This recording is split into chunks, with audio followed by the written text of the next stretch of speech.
UGA Football News presents today's Sports Report with Matthew Hall.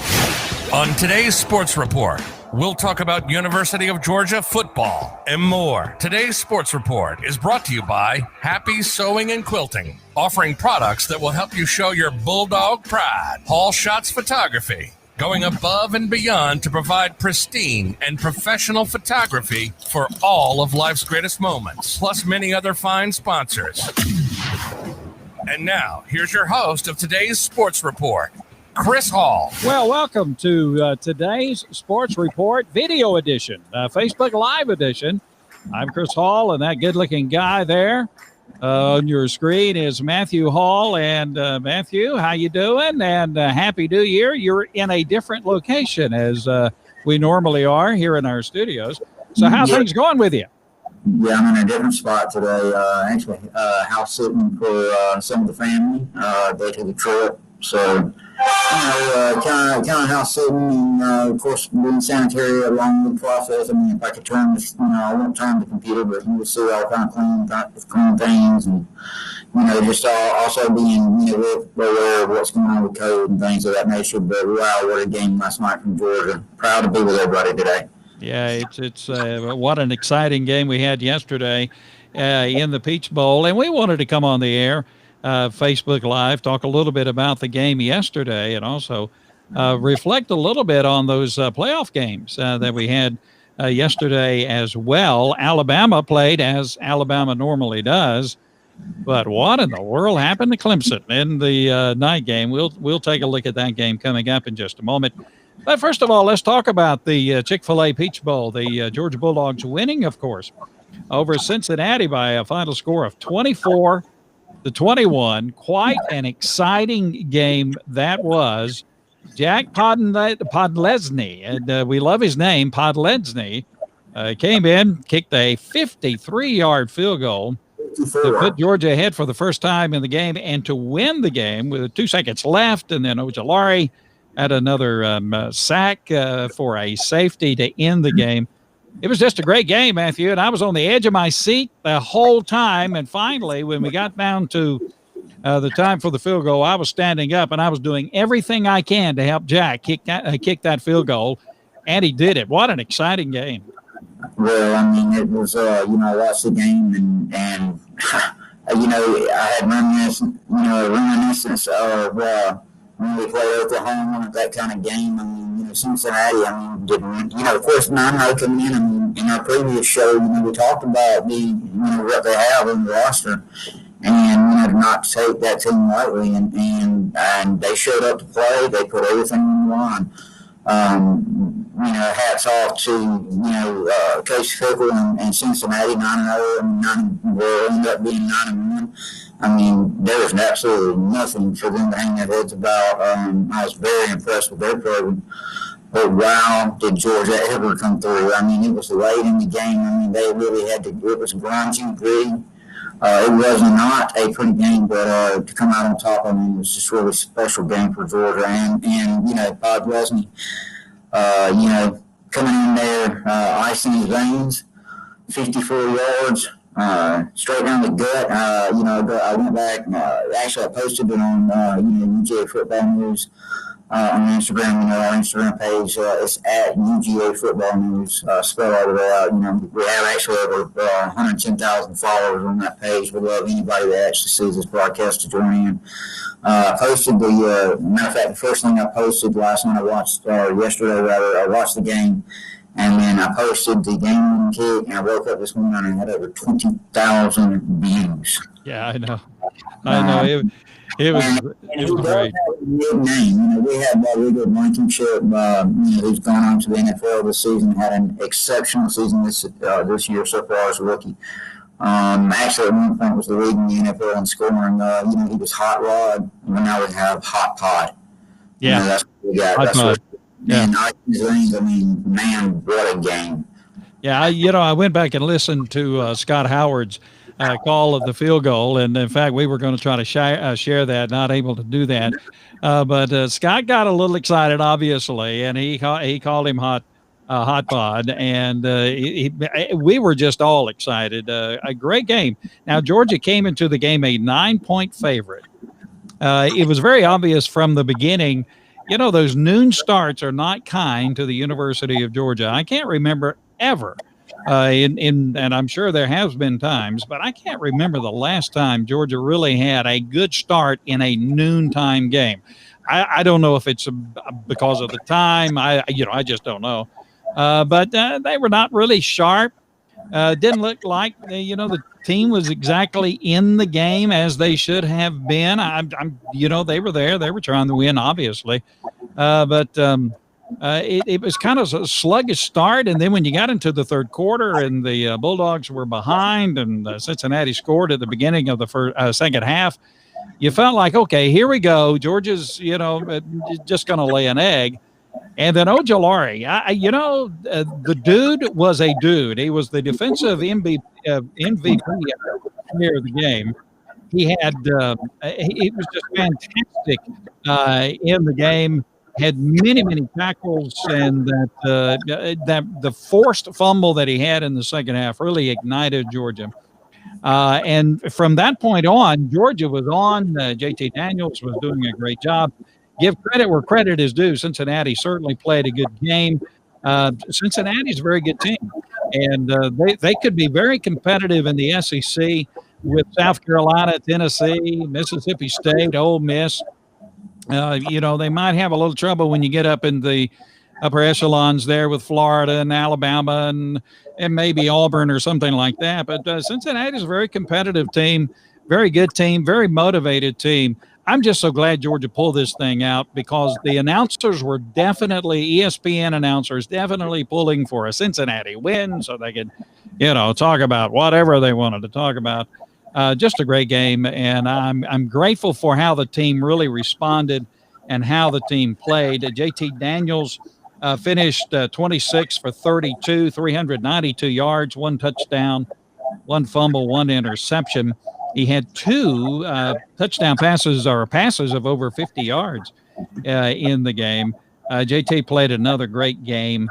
The Bulldogs seniors, the 2020 Bulldogs seniors finished their career with a 44-9 record, tying the school mark for most wins by a class.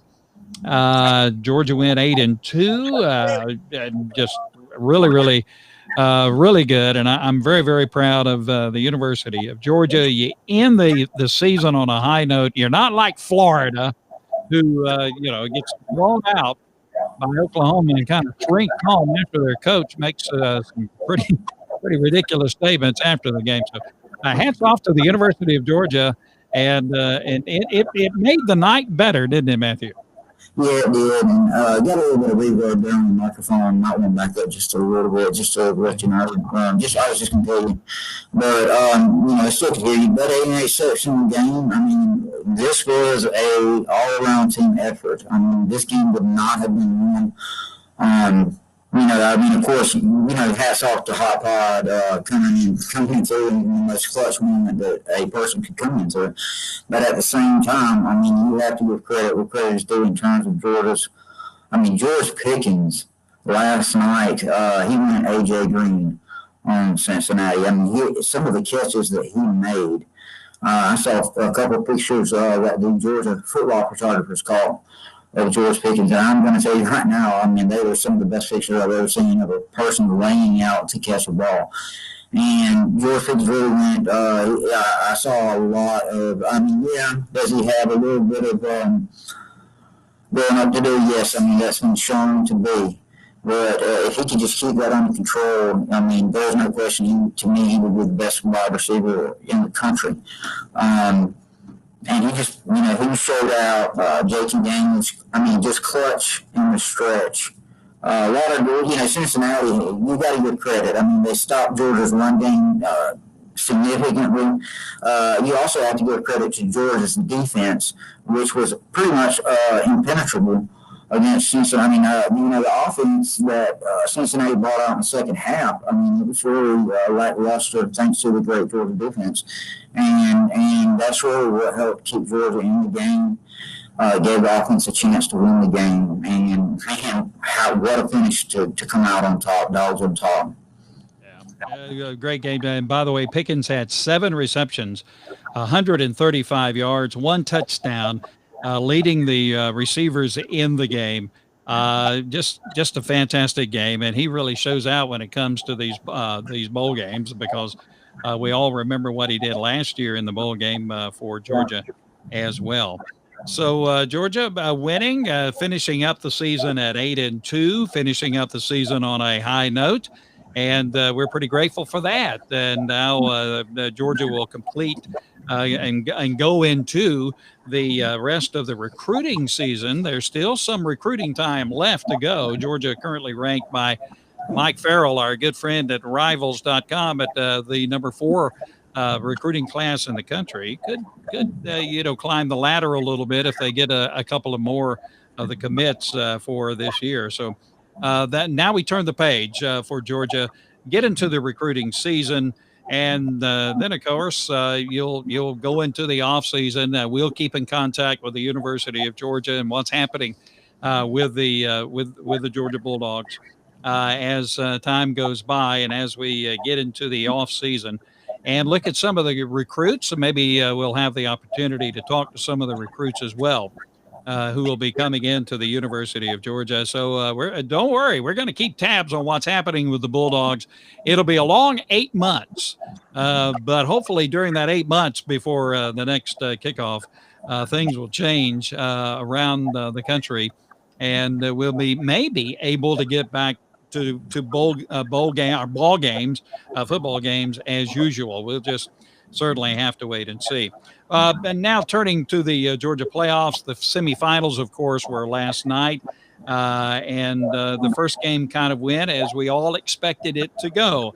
It was the Rose Bowl game that was played in Dallas, Texas, at the Mercedes-Benz Stadium there in Dallas, Texas, or whatever they call the thing, in Dallas. Of course, because of the California situation and the things going on in California, the game was moved to Rose Bowl from the Rose Bowl because of the restrictions because of COVID-19. Notre Dame came in 10-2, and Alabama, of course, 12-0. Notre Dame, having beaten Clemson during the season, losing to Clemson then during the championship game, the ACC championship game. A lot of discussion about, does Notre Dame belong in the playoffs? This is an unusual year. A lot of discussion about whether or not the Irish really belonged being in the top 4 teams in the country. I think after yesterday's game, in which Alabama won 31-14, I think pretty well the play on the field answered that question. I don't really think Notre Dame is one of the 4 best teams in the country. Alabama took them to task. Alabama could have run up the score, and they just played really good. So Alabama winning 31-14.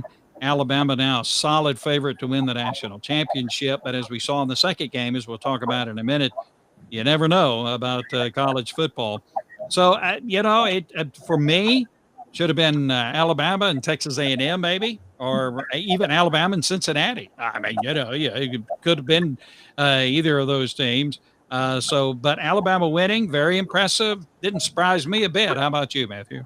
No, not. I knew that Alabama was going to win this game. Notre Dame just, I don't know what it is, how they always seem to end up being in the playoffs, and go look at the history of Notre Dame's in the college football playoffs just in that era, and with how many games they've won. Certainly those playoffs, and that'll answer your question of whether or not they should have been there or not. Also, this season, there's a big argument written about Notre Dame. I mean, not even playing in the conference. I mean, this year it might have been a little bit different for them, but because of COVID. But in a normal year, they don't even play in the conference championship game. While Georgia or whoever else is playing the SEC championship in a normal year, Notre Dame's sitting on the couch enjoying it. So, I don't think they deserve to be there.